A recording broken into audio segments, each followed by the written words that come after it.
Hello बच्चों, आप सबका आपके अपने चैनल गोविंद मैथ लेक्चर्स में एक बार फिर से स्वागत है। तो प्रिय विद्यार्थियों, आज की इस क्लास में हम कक्षा 6 और 7 हिंदी विषय की वर्कबुक 2023-24 के कार्यपत्रक 86 से लेकर कार्यपत्रक 86 से लेकर कार्यपत्रक 90 तक सॉल्व करना सीखेंगे। हमने आपकी वर्कबुक के कार्यपत्रक 1 से लेकर 85 तक सभी को बहुत अच्छे से सॉल्व करा दिया है। साथ ही साथ आपकी अंग्रेजी और गणित विषय की वर्कबुक को भी मैंने बहुत अच्छे से हल करा दिया है। वो सब क्लासेस आप चैनल की प्लेलिस्ट पर जाकर आराम से देख सकते हैं। तो चलिए क्लास हम शुरू करते हैं। हम बात कर रहे हैं कार्यपत्रक 86 की। यहाँ पर हम क्या सीखेंगे? यहाँ पर हम सीखेंगे विज्ञापन को समझकर उससे निष्कर्ष निकाल पाना। यानी हमारे सामने एक विज्ञापन दिया हुआ है। विज्ञापन का मतलब होता है एडवर्टाइजमेंट। जो टीवी के अंदर अलग अलग तरह की एड आती है ना, उसी को बोलते हैं विज्ञापन। जैसे आपने अखबार में भी देखी होगी, बालों की आती है, शैम्पू की आती है, साबुन की आती है। तो उस विज्ञापन को समझकर उससे निष्कर्ष निकाल पाना। तो हमारे सामने एक विज्ञापन दिया हुआ है, हमें इस दिए गए विज्ञापन को पढ़ना है और फिर इस पर आधारित प्रश्नों के क्या देने हैं? उत्तर देने हैं।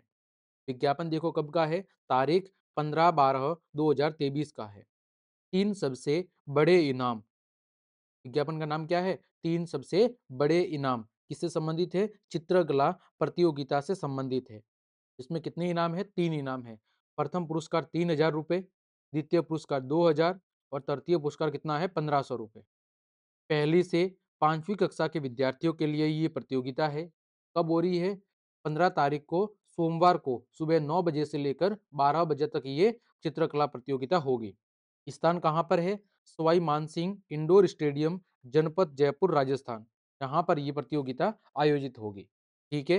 अब देखो पहला प्रश्न क्या दिया हुआ है कि यह प्रतियोगिता किस कार्यक्रम के लिए है।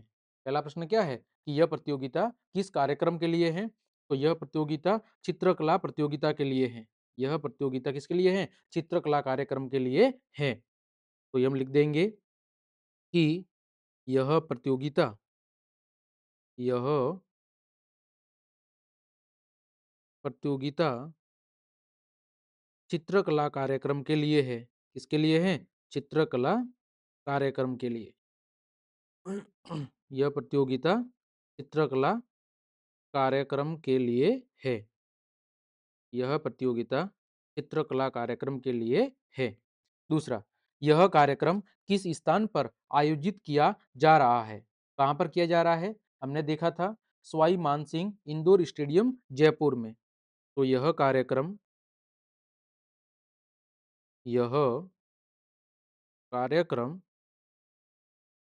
Sawai Mansingh indoor stadium,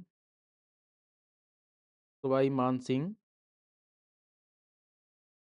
Sawai Mansingh indoor stadium है। ठीक है, इंडोर सवाई मानसिंह आपका indoor Sawai Mansingh indoor stadium, जनपद जयपुर, जनपद जयपुर में आयोजित किया जा रहा है। तो जो कार्यक्रम है सवाई मानसिंह इंडोर स्टेडियम, जनपद जयपुर में आयोजित किया जा रहा है। ठीक है, आयोजित किया जा रहा है। ठीक है, आगे देखो तीसरा प्रश्न। कौन कौन सी कक्षा के विद्यार्थी इसमें भाग ले सकते हैं? कौन कौन सी कक्षा के विद्यार्थी इसमें भाग ले सकते हैं? तो हम लिखेंगे कि कक्षा प्रथम से लेकर 5वीं तक के विद्यार्थी। कक्षा प्रथम से कक्षा प्रथम से 5वीं तक के विद्यार्थी इसमें भाग ले सकते हैं। कक्षा प्रथम से 5वीं तक के विद्यार्थी इसमें भाग ले सकते हैं। ठीक है, इसमें भाग ले सकते हैं, पहली से लेके 5वीं तक। चौथा है कार्यक्रम का समय कितना है? तो कार्यक्रम का समय कितना है? कार्यक्रम का समय है सुबह 9 बजे से दोपहर 12 बजे तक। तो हम कहेंगे कि समय सुबह 9 बजे से सुबह 9 बजे से सुबह 9 बजे से दोपहर सुबह 9 बजे से दोपहर 12 बजे तक है। ठीक है, 12 बजे तक है। सुबह 9 से दोपहर 12 बजे तक। आगे देखो, पांचवा, कुल कितने रुपए का पुरस्कार दिया जाएगा? कुल कितने रुपए का पुरस्कार दिया जाएगा? तो कुल कितना था? 3,000, 2,000 और 1,500। तो यानी कुल 6,500। कितना? 6,500 रुपए का पुरस्कार दिया जाएगा। कितने का? कुल 6,500 रुपए का पुरस्कार दिया जाएगा। कुल 6,500 रुपए का पुरस्कार दिया जाएगा। ठीक है।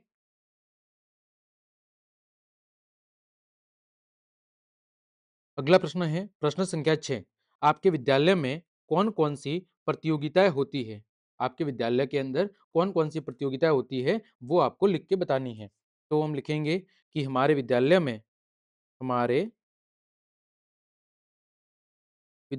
में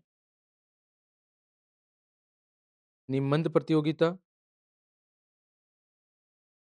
हमारे विद्यालय में निबंध प्रतियोगिता, इसके अलावा चित्रकला प्रतियोगिता। कौन सी प्रतियोगिता? चित्रकला प्रतियोगिता। इसके अलावा कौन सी होती है? इसके अलावा आपके सुलेख प्रतियोगिता,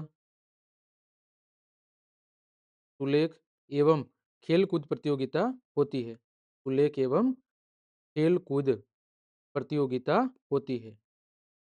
ठीक है। हमारे विद्यालय के अंदर निबंध प्रतियोगिता, आपकी चित्रकला प्रतियोगिता, सुलेख एवं खेलकूद प्रतियोगिता होती है। ठीक है। आगे देखो, प्रश्न संख्या 7। क्या दिया हुआ है कि कला शब्द का प्रयोग करके तीन तीन नए शब्द बनाओ। किसका प्रयोग करके? कला शब्द का। जैसे लोक कला, तो इसी तरह क्या हो जाएगा? चित्रकला। लोक कला की तरह ही चित्रकला। फिर और क्या हो सकता है? और हो सकता है हस्तकला। क्या हो सकता है? हस्तकला। और क्या हो सकता है? मूर्ति कला। तो ये क्या है? ये आपके कला पर शब्द है, मूर्ति कला। ठीक है। आठवां, दिए गए शब्दों का अर्थ बताइए। पहला है स्टेडियम। स्टेडियम का मतलब क्या होता है? स्टेडियम का मतलब होता है मैदान। दूसरा है इनाम। इनाम का मतलब क्या होता है? इनाम का मतलब होता है पुरस्कार। फिर है प्रतियोगिता। प्रतियोगिता का मतलब क्या होता है? स्पर्धा। क्या होता है? स्पर्धा। ठीक। ये था आपका कार्यपत्रक 86। आगे बढ़ते हैं, कार्यपत्रक 87। देखो क्या दिया हुआ है कि निम्नलिखित कहानी को पढ़कर दिए गए प्रश्नों के उत्तर क्या करने हैं? आपको लिखने हैं। कहानी को पढ़कर दिए गए प्रश्नों के आपको उत्तर लिखने हैं। कहानी क्या है देखो, तो हरे भरे पहाड़ पर बकरियां चरने जाती, तो दूसरे तीसरे रोज एक न एक बकरी कम हो जाती। भेड़िए की इस दुर्दशा से तंग आकर चरवाहे ने वहां बकरियां चराना बंद कर दिया और बकरियों ने भी मौत से बचने के लिए बाड़े में कैद रहकर जुगाली करते रहना ही श्रेष्ठ समझा। लेकिन जाने क्यों एक युवा नई बकरी को यह बंधन पसंद नहीं आया। अत्याचारी से यूं कब तक प्राणों की रक्षा की जा सकेगी? वह पहाड़ से उतरकर किसी रोज बाड़े में भी कूद सकता है। शिकारी के भय से शुतुरमुर्ग रेत में गर्दन छुपा लेता है, तब क्या शिकारी उसे बख्श देता है? इन विचारों से ओतप्रोत वह हसरत भरी नजरों से पर्वत की ओर देखती रहती। साथियों ने उसे आंखों आंखों में समझाने का प्रयत्न किया, वह ऐसे मूर्खतापूर्ण विचारों को मन में नहीं लाए। भेड़िए के मुंह हमारा खून लग चुका है, वह अपनी आदत से कभी बाज नहीं आएगा। यानी यहाँ पर एक बकरी और भेड़िए की कहानी है कि जो बकरियां है वो भेड़िए के डर से चरने के लिए नहीं जाती है। तभी उसमें से एक जो जवान बकरी होती है वो उससे विरोध करने का ठान लेती है। तो जो दूसरी बकरियां है उसे समझाती है कि उसे ऐसा नहीं करना चाहिए। भेड़िए के मुंह उनका खून लग चुका है और वो कभी भी हमें नहीं बख्शेगा। तो यहाँ पर इसी से संबंधित एक गद्यांश दिया हुआ है। अब देखो प्रश्न क्या है कि चरवाहे ने बकरी चराना बंद किया। किसके डर से? भेड़िए के डर से। बंधन पसंद नहीं आया। किसको बंधन पसंद नहीं आया? तो बकरी को। तीसरा, भेड़िए के डर से चरने नहीं जाने पर युवा बकरी क्या सोचने लगी? भेड़िए के डर से जब सभी बकरियां चरने नहीं जाती थी, तो उस युवा बकरी ने क्या सोचा है, वो आपको बताना है। तो युवा बकरी ने क्या सोचा था कि इनके डर से हम कब तक यूं बाड़े के बंधन में बंधे रहेंगे, कि अत्याचारी से यूं कब तक प्राणों की रक्षा की जा सकती है। तो हम लिखेंगे कि युवा बकरी ने सोचा कि युवा बकरी ने सोचा कि अत्याचारी से अत्याचारी से यूं प्राणों की रक्षा यूं प्राणों की रक्षा कब तक की जा सकती है? अत्याचारी से यूं प्राणों की रक्षा कब तक की जा सकती है? कब तक की जा सकती है? यानी ऐसे तो हम अत्याचारी से कब तक बचे रहेंगे? कभी न कभी वो हमारे बाड़े पर भी हमला कर देगा और हमें क्या कर देगा? हमारा शिकार कर देगा। चौथा, गडरिया बकरियों को चराने के लिए कहाँ ले जाता था? कहाँ ले जाता था? तो हरे भरे पहाड़ पर। कहाँ लेके जाता था? हरे भरे पहाड़ पर। हरे भरे पहाड़ पर वो बकरियों को चराने के लिए लेकर जाता था। पांचवा, इस गद्यांश में कौन कौन से जानवरों के नाम आए हैं, लिखिए। कौन कौन से जानवरों के नाम आए हैं? देखो, एक तो किसका आया है? बकरी का। और किसका आया है? भेड़िए का। बकरी, भेड़िया। और किसका आया है? बाज का। और किसका आया है? शुतुरमुर्ग का।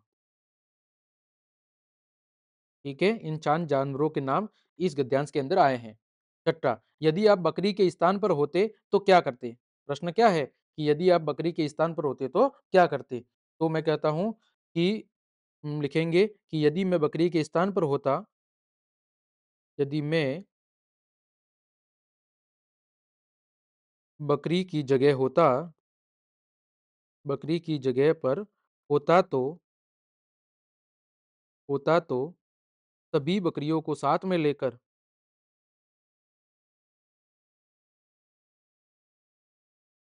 सभी बकरियों को साथ में लेकर भेड़िए का क्या करते? भेड़िए का सामना करते।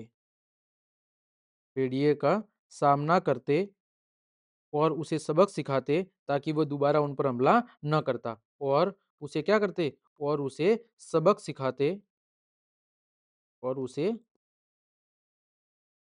सबक सिखाते। ठीक है, ये काम करते यदि मैं बकरी की जगह पर होता, तो सब मिलजुल कर सभी बकरियों को साथ में लेकर एकता के साथ भेड़िए का सामना करते और उसे क्या करते? सबक सिखाते। ठीक, आगे बढ़ते हैं। कार्यपत्रक 88, यहाँ पर भी क्या दिया हुआ है? निम्नलिखित गद्यांश को पढ़कर दिए गए प्रश्नों के उत्तर लिखिए। आपके सामने गद्यांश दिया हुआ है, इसको पढ़कर प्रश्नों के उत्तर देने हैं। विपत्तियां तथा प्रतिकूल परिस्थितियां प्राय सभी के जीवन में आती है, किंतु जो सदाचारी व्यक्ति होता है, इनसे कभी भी विचलित नहीं होता है, यानी हारता नहीं है, उनसे हार नहीं मानता। उसमें असीम धैर्य उसमें असीम धैर्य एवं सहन शक्ति जैसे महान गुण होते हैं। यानी एक जो सदाचारी व्यक्ति होता है, उसमें बहुत ही ज्यादा धैर्य और सहन शक्ति जैसे महान गुण होते हैं। प्रोपकार यानी दूसरों की भलाई करना उसका क्या होता है? स्वभाव होता है। लोग उस पर विश्वास करते हैं। सभा हो या समुदाय, सदाचार से युक्त व्यक्ति सर्वत्र पूजा जाता है। सदाचार सफलता का मार्ग है। अच्छे व्यवहार के कारण कठिन काम भी सहजता से बन जाते हैं। इसके द्वारा मनुष्य अपनी असीम शक्ति को प्रकट कर सकता है।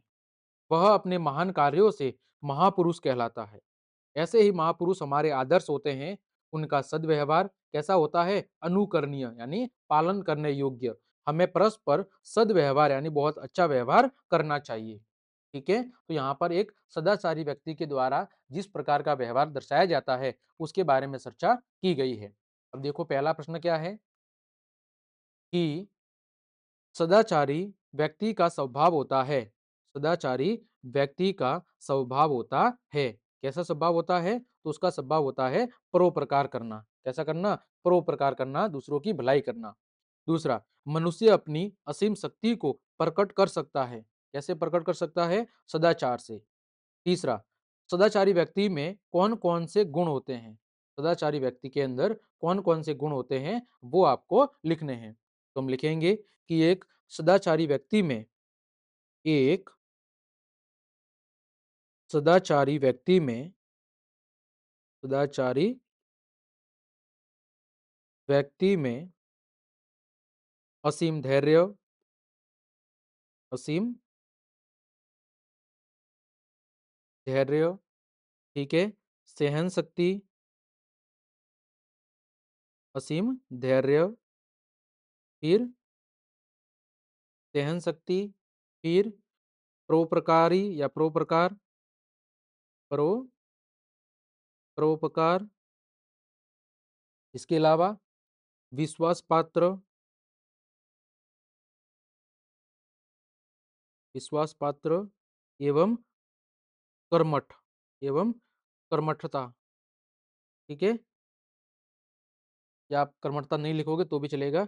एवं कैसा होता है वो? असीम धैर्य, सहन शक्ति, परोपकार, विश्वास पात्र एवं अच्छा व्यवहार। कैसा होता है उसका? सद्व्यवहार एवं सद्व्यवहार। सद्व्यवहार उसके क्या होते हैं? सद्व्यवहार उसके गुण होते हैं, ठीक है? एक सहनशील व्यक्ति के अंदर या सदाचारी व्यक्ति के अंदर असीम धैर्य, सहन शक्ति, परोपकार, विश्वास पात्र एवं सद्व्यवहार उसके क्या होते हैं? मुख्य गुण होते हैं। आगे देखो प्रश्न संख्या 4। उपयुक्त गद्यांश को उपयुक्त गद्यांश को ध्यान पूर्वक क्या करना है? आपको पढ़ना है और इस गद्यांश में निम्नलिखित भावार्थ को व्यक्त करने के लिए आने वाले एक शब्द का चुनाव कीजिए। अच्छा व्यवहार। अच्छा व्यवहार का मतलब क्या है? सद्व्यवहार। अच्छे व्यवहार को हम एक शब्द में क्या कह सकते हैं? एक शब्द में हम कह सकते हैं सद्व्यवहार। अच्छा आचरण या व्यवहार करने वाला, उसे हम क्या कह सकते हैं? अच्छे आचरण या व्यवहार करने वाले को सदाचारी क्या कह सकते हैं? सदाचारी। ग जो व्यवहार या आदत दूसरों से ग्रहण करने योग्य हो, उसे हम क्या कहते हैं? अनुकरणीय। क्या कहते हैं? अनुकरणीय। जो आदत दूसरों से ग्रहण करने योग्य हो, उसे हम क्या कहते हैं? उसे हम कहते हैं अनुकरणीय। घ दूसरों की मदद या भला करना। तो दूसरों की मदद या भला करने का मतलब क्या है? परोपकार। क्या होता है? परोपकार। अगला, किसी भी समस्या या दुख को झेलने अथवा सहन करने की क्षमता क्या होती है? सहन शक्ति। क्या होती है? सहन शक्ति। आगे देखो प्रश्न संख्या 5। निम्नलिखित शब्दों के लिए एक वाक्य लिखिए। को क्या लिखना है? एक वाक्य लिखना है। पहला है असीम। मुझे आप पर असीम विश्वास है। मुझे आप पर असीम मुझे आप पर असीम क्या है? विश्वास है। दूसरा, समुदाय। समुदाय में रहकर ही अच्छा जीवन जिया जा सकता है। हम देख सकते हैं कि समुदाय में रहकर ही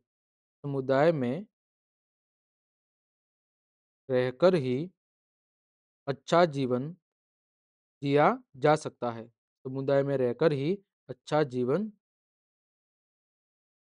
जिया जा सकता है। समुदाय में रहकर ही अच्छा जीवन जिया जा सकता है। ग है मुकाबला। मुकाबले का हम क्या लिख सकते हैं? मुकाबले का लिख सकते हैं कि हमें हमें परेशानियों का मुकाबला करना चाहिए। हमें परेशानियों का क्या करना चाहिए? हमें परेशानियों का मुकाबला करना चाहिए। हमें परेशानियों का मुकाबला करना चाहिए। ग है सामर्थ्यवान। सामर्थ्यवान का हम क्या लिख सकते हैं? सामर्थ्यवान का हम लिख सकते हैं कि सामर्थ्यवान व्यक्ति को दूसरों की मदद करनी चाहिए। सामर्थ्यवान व्यक्ति को दूसरों की क्या करनी चाहिए? दूसरों की मदद करनी चाहिए। सामर्थ्यवान व्यक्ति को दूसरों की मदद करनी चाहिए। ठीक है, आगे बढ़े। प्रश्न संख्या 6, गद्यांश में वर्णित गुणों वाले किन्हीं दो व्यक्तियों के नाम लिखिए जिन्हें आप जानते हैं। तो पहला कौन है? पहला है श्री नरेंद्र मोदी और दूसरे हैं आपके, वो है आपके श्री महात्मा गांधी। ठीक है, ये दो व्यक्ति है जिनके अंदर हमें मुझे ये गुण दिखाई देते हैं, श्री महात्मा गांधी और आपके श्री नरेंद्र मोदी। आगे बढ़ते हैं। आगे बात कर रहे हैं आपके कार्यपत्रक 89 की। देखो, कार्यपत्रक 89 क्या है कि दी गई कहानी को पढ़कर प्रश्नों के क्या लिखने हैं आपको? प्रश्नों के उत्तर लिखने हैं। एक नदी के किनारे ताड़ का भारी पेड़ था। वह बहुत मोटा और कैसा था? मजबूत था। उसके निकट ही सरकंडे के कुछ पौधे उगे हुए थे जिनके तने नरम लचीले थे। एक दिन जोर की आंधी आ गई। ताड़ का पेड़ खूब मजबूत होते हुए भी बीच में से क्या हो गया? टूट गया तथा सरकंडों के पौधों के बीच जा गिरा। परंतु सरकंडों के पौधों को किसी प्रकार की कोई हानि न हुई। यह देखकर वह हैरान हुआ और वह पूछने लगा, क्या कारण है कि नरम और कमजोर होने पर भी आंधी तुम्हारा कुछ भी न बिगाड़ सकी, जबकि मजबूत होते हुए भी मैं टूट गया हूं? तो ताड़ भाई, कौन बोला? सरकंडे के पौधे बोले कि ताड़ भाई, आप अपनी शक्ति की अकड़ में झुके नहीं और टूट गए, परंतु हमने नरम होने के कारण झुककर आंधी की प्रभुता स्वीकार की और क्या रहे? और हम सुरक्षित रहे। ठीक है, अब देखो पहला प्रश्न क्या है कि नदी के किनारे किसका पेड़ था? तो नदी के किनारे ताड़ का पेड़ था। ताड़ के निकट किसके पौधे उगे हुए थे? सरकंडे के। तीसरा, ताड़ के पेड़ की विशेषता लिखिए। ताड़ के पेड़ की विशेषता लिखिए। तो हम लिख देंगे कि वह बहुत मोटा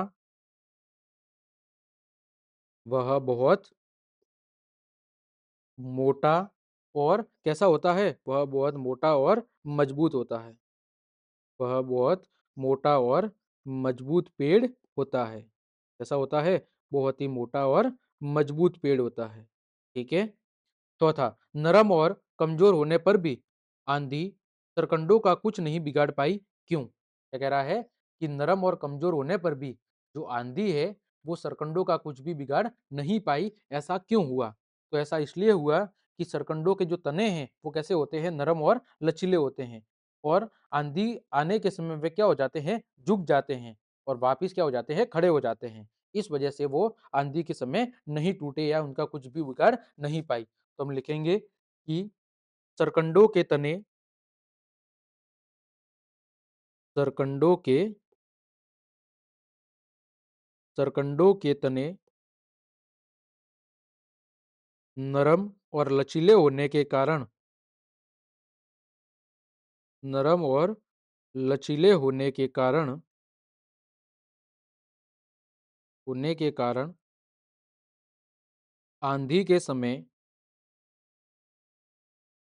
आंधी के समय आसानी से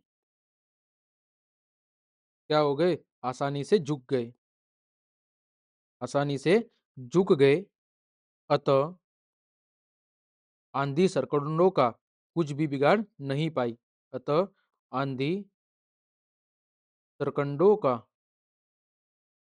कुछ बिगाड़ नहीं पाई, क्योंकि उसके तने कैसे होते हैं? नरम और लचीले होते हैं। इस वजह से आंधी के समय वो क्या हो गए? आसानी से झुक गए। अतः आंधी सरकंडों का कुछ बिगाड़ नहीं पाई। ठीक है, अगला, आंधी ने ताड़ के पेड़ को क्या नुकसान पहुंचाया? तो आंधी ने ताड़ के पेड़ को क्या कर दिया? बीच में से तोड़ दिया। तो हम लिखेंगे कि आंधी ने आंधी ने ताड़ के पेड़ को आंधी ने ताड़ के पेड़ को बीच में से क्या कर दिया? बीच में से तोड़ दिया। आंधी ने ताड़ के पेड़ को बीच में से तोड़ दिया और नीचे गिरा दिया और नीचे गिरा दिया। ठीक है, आंधी ने ताड़ के पेड़ को बीच में से तोड़ दिया और उसे क्या कर दिया? उसे नीचे गिरा दिया।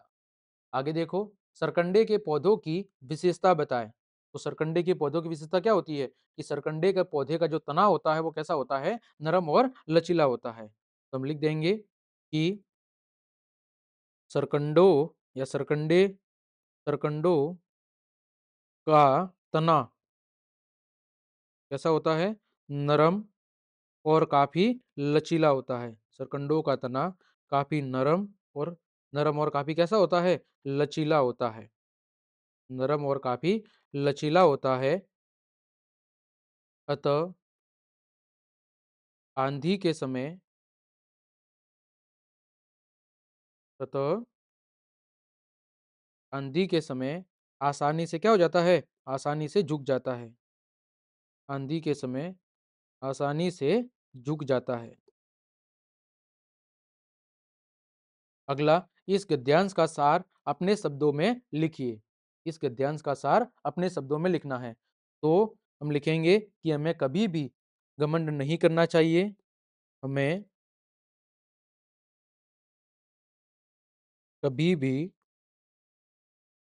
घमंड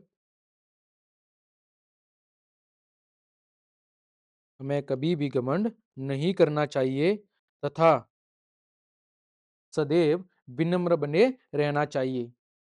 सदैव विनम्र बनकर विनम्र बनकर रहना चाहिए। ठीक, आगे बढ़ते हैं। आगे बात कर रहे हैं आपके कार्यपत्रक 90 की। यहाँ पर देखो क्या है, चित्र को समझना और लिख पाना। चित्र को देखकर उसे समझना है और फिर उस पर कुछ आपको वाक्य लिखने हैं। देखो, पहला है चित्र देखकर 5 वाक्य लिखिए। क्या करने हैं, चित्र को देखकर 5 वाक्य आपको लिखने हैं। तो देखो चित्र में क्या दिख रहा है, चित्र में हमें दिख रहा है कि एक लड़की कहाँ जा रही है, एक लड़की विद्यालय जा रही है। पहली लाइन हम लिख देंगे कि एक लड़की एक लड़की कहाँ जा रही है, एक लड़की विद्यालय जा रही है। एक लड़की विद्यालय जा रही है। ठीक, दूसरा वाक्य हम क्या लिखेंगे, दूसरा लिख देंगे कि बिल्ली दौड़ रही है। बिल्ली क्या कर रही है, बिल्ली दौड़ रही है। बिल्ली दौड़ रही है। तीसरा वाक्य हम क्या लिखेंगे, तीसरा लिख देंगे कि एक बिल्ली पेड़ पर बैठी है। एक बिल्ली कहाँ पर बैठी है, एक बिल्ली पेड़ पर बैठी है। ठीक है, एक बिल्ली कहाँ पर बैठी है, पेड़ पे। चौथा वाक्य क्या लिख देंगे, चौथा वाक्य लिख देंगे कि सूरज निकल आया है। सूरज निकल आया है। और पांचवा क्या लिख देंगे, पांचवा लिख देंगे कि फूल क्या हो रहे हैं, फूल खिल रहे हैं। फूल खिल रहे हैं। फूल क्या हो रहे हैं, फूल खिल रहे हैं। ठीक, आगे बढ़ते हैं प्रश्न संख्या 2। दिए गए विज्ञापन को देखकर नीचे दिए गए प्रश्नों के उत्तर लिखने हैं। आपके सामने एक विज्ञापन दिया हुआ है, इसको देखकर आपको इसको देखकर आपको क्या करना है, इसको देखकर आपको प्रश्नों के उत्तर लिखने हैं। ठीक है, देखो किसका है, ये विज्ञापन है खेल प्रतियोगिता का। इसका है, खेल प्रतियोगिता का विज्ञापन है। खेल में देखो क्या क्या है, 100 मीटर की दौड़ है, 800 मीटर की दौड़ है, लंबी कूद है, भाला फेंक है और गोला फेंक है। ये सारे खेल कहाँ पर होंगे, इस प्रतियोगिता के अंदर होंगे। उम्र सीमा कितनी है, उम्र सीमा है 10 से लेकर 15 वर्ष के बच्चे। 10 से लेकर 15 वर्ष के बच्चे। कब से कब तक हो रहा है, ये हो रहा है बुधवार से लेकर शनिवार तक। बुधवार से लेकर शनिवार तक ये हो रहा है। ठीक है, बुधवार से शनिवार तक। दिनांक कितनी है, 16/10/2023 से लेके 19/10/2024 तक। कहाँ पर हो रहा है, महाराणा भूपाल स्टेडियम, उदयपुर राजस्थान के अंदर ये हो रहा है। ठीक, अब देखो पहला प्रश्न क्या है कि ऊपर दिया गया विज्ञापन किस पर आधारित है। तो ये किस पर आधारित है, खेल प्रतियोगिता पर। तो हम क्या लिख देंगे, खेल प्रतियोगिता पर। इस पर आधारित है, ये आधारित है आपके खेल प्रतियोगिता पर। खेल प्रतियोगिता पर। दूसरा, यह कब आयोजित होगा, तो ये आयोजित होगा दिनांक कब आयोजित होगा? दिनांक 16/10/2023 से 19/10/2024 तक। फिर किस उम्र के बच्चे इसमें भाग ले सकते हैं? तो हम लिख देंगे कि इसमें 10 से 15 वर्ष के बच्चे, इसमें 10 से 15 वर्ष के बच्चे भाग ले सकते हैं। 10 से 15 वर्ष के बच्चे भाग ले सकते हैं। इसमें 10 से 15 वर्ष के बच्चे भाग ले सकते हैं। यह प्रतियोगिता किस राज्य में आयोजित हो रही है? कहाँ पर हो रही है? आपके राजस्थान में। कहाँ पर आयोजित हो रही है? यह प्रतियोगिता राजस्थान में आयोजित हो रही है। तो इस तरह बच्चों हमने कार्यपत्रक 86 से लेकर कार्यपत्रक 90 तक सभी को बहुत अच्छे से सॉल्व करा दिया है। उम्मीद करता हूँ सभी प्रश्नों के उत्तर आपको अच्छे समझ में आए होंगे। तो क्लास देखने के लिए आप सभी का धन्यवाद। यदि आपको मेरी क्लास और मेहनत पसंद आई है तो फिर लाइक, कमेंट, शेयर और सब्सक्राइब जरूर करें। आज के लिए इतना ही। जय हिंद, जय भारत।